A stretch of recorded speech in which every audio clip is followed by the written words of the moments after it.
Greetings, this is Chris Ruby, the Nostalgia Catholic, with another Isaac Asimov short story. This one comes in a collection of short stories by various authors, known authors, including Isaac Asimov and several others, including one of his known friends, the Gregory Binford, who would go on to write one of the second Foundation trilogy books after Asimov passed away.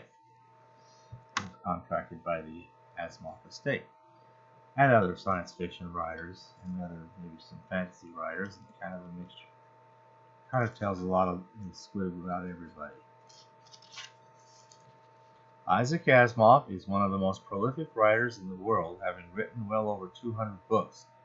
Now it's like in the neighborhood of 400 high, maybe 500 by the time you include some posthumous things. His stories have been translated into many different languages, and he writes monthly columns for two of America's best-known science fiction and fantasy magazines. Dr. Asimov lives in New York City. His books in the Foundation series have been on the bestseller list for months at a time.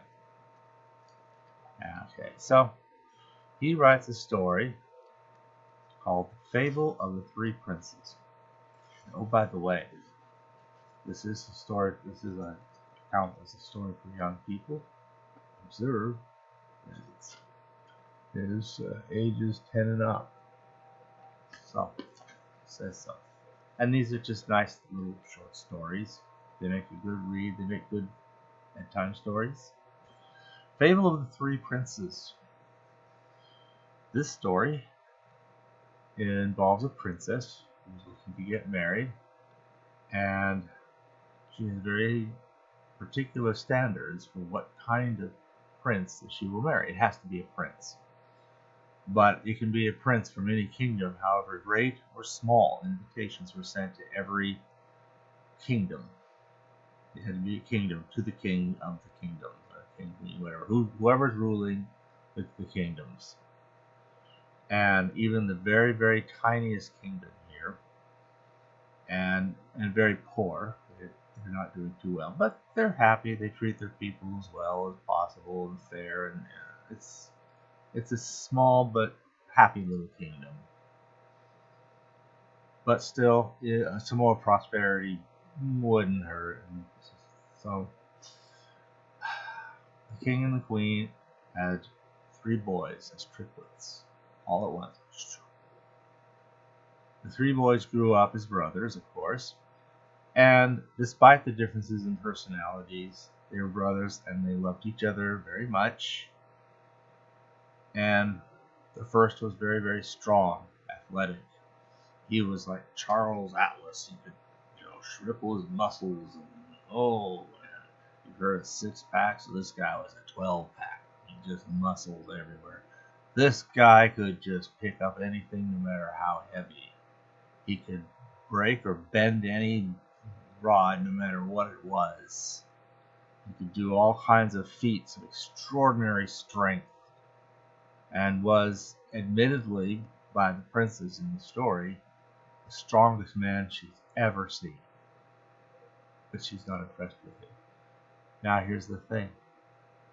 The princess has a habit of turning suitors that are unsuitable for her into marble statues. She already has about a couple dozen of them decorating her garden. So she seems kind of hard to please. And in point of fact, she's not impressed with this first of the 3 brothers that competes for her. The second one is a truly military hero.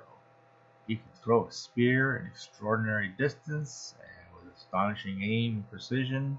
He can also shoot an arrow with flawless precision. He can ride a horse with a totally unbridled amount of talent. He can, you've heard the expression become one with the horse. Well, maybe it's become one with the mountain, but become one with the horse. This guy fully does that. And so forth. He has all the great skills of a military leader. could come in handy. Might not be a bad king to have for a country. That said, however, she did not want him either.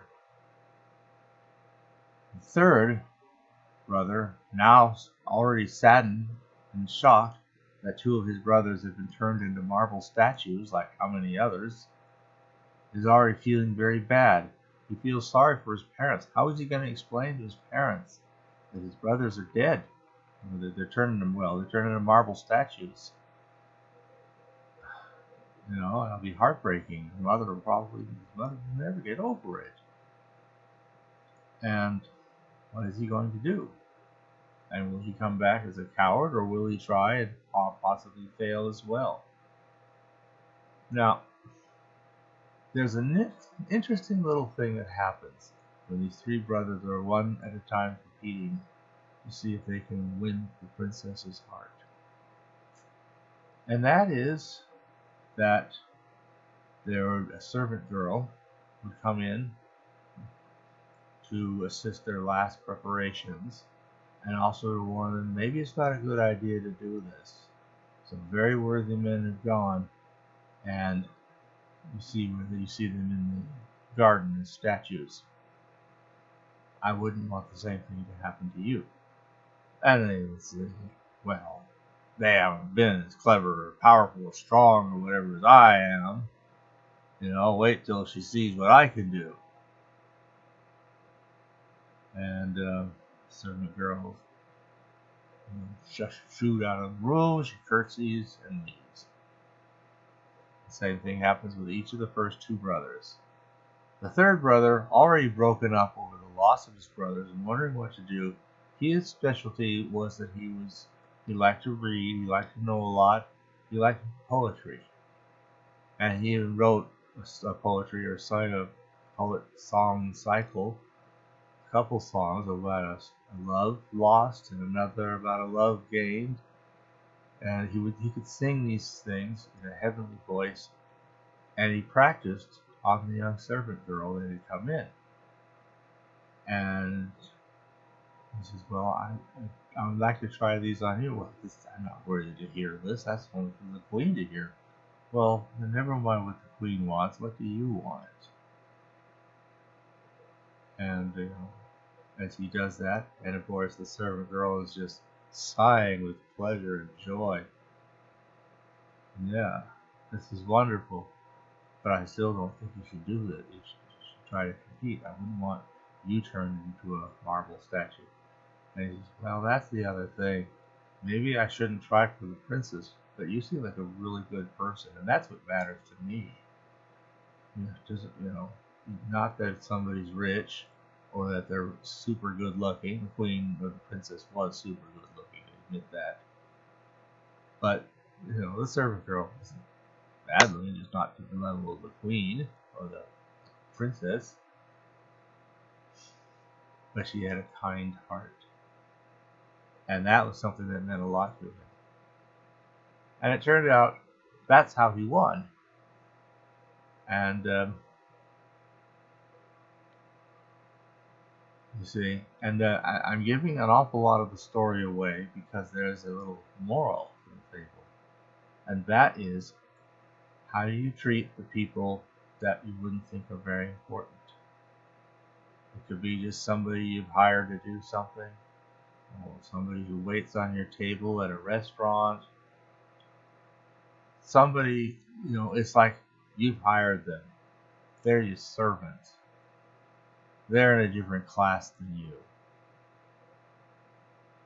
And even live-in servants, they often have their own quarters that they live in, nowhere near so nice as the quarters of the people whose house it is.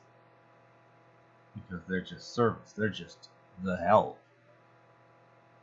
Imagine, so-and-so married the help? I'll kill myself. Some of you may know that reference, but even if you don't, I'll continue. But what happens when you take the time to notice and acknowledge every person around you, regardless of whether they're important or not? That's an important quality a very sensible thing to look for. There's a little detail at the end I'm also going to share, which was because that story is not a rarity. It is common because it's been gathered up into his volume, the last collection of Isaac Asimov's short stories, by the way, called Magic, the final fantasy collection of Isaac Asimov. So, the text is identical. I didn't at first realize that because when the princess finally finds the person she wants to marry, she frees all the other suitors that it counts, but they're no longer marble statues, including, thankfully, our winner's two brothers. Somehow I hadn't been aware of that my first reading. So the two brothers were freed. I'm thinking, what about the rest? But it's in there. She freed them all. So whatever they went through, thankfully it was only temporary. Anyway, but be good to the people that do stuff for you, even though they're just paid to do it. Because that's an important source of human contact. Thanks for listening.